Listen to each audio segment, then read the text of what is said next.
50,000 রকমের ছত্রাকের প্রজাতি থাকলেও মাত্র 20 থেকে 25 রকমের প্রজাতি মানবদেহে সংক্রমণের সৃষ্টির জন্য দায়ী। কিছু ছত্রাক তাদের অত্যাধিক বৃদ্ধি এবং পরিবর্তনের মাধ্যমে মানবদেহে ফাঙ্গাল ইনফেকশনের সৃষ্টি করে। ফাঙ্গাল ইনফেকশন কি চিকিৎসা এবং কখন চিকিৎসকের কাছে যেতে হবে? রফিকুল ইসলাম রলের রিপোর্টে দেখুন বিস্তারিত। এক ধরনের ছত্রাকের অত্যাধিক বৃদ্ধি এবং পরিবর্তনের ফলে মানবদেহে ফাঙ্গাল ইনফেকশনের সৃষ্টি করে।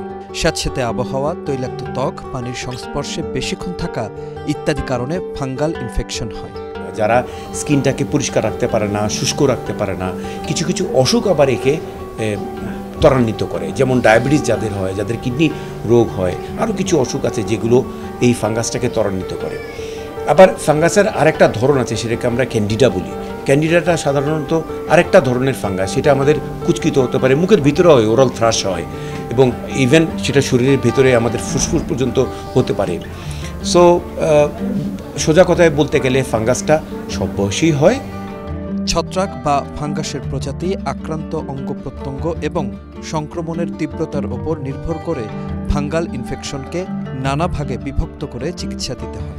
বিভিন্ন ধরনের ফাঙ্গাস আমাদের স্কিনকে এফেক্ট করে, আঘাত করে, এবং সেই অনুযায়ী এদেরকে বিভিন্ন রকম ক্লাসিফিকেশন হয়ে যায়। ক্লাসিফিকেশনটা আবার বিভিন্ন রকম জায়গা অনুযায়ী আলাদা রকম হয়। যেমন কুচকিতে হলে বা পেছনের দিক থেকে বাটাকের দিকে হলে আমরা সেটাকে টিনিয়া ক্রুরিস বলি, শরীরের মধ্যে হলে সেটাকে আমরা টিনিয়া কর্পোরিস বলি, ফেইসে মুখে হলে আমরা টিনিয়া ফেইসি বলি, এরকম মাথায় হলে আমরা টিনিয়া ক্যাপিটিস বলি।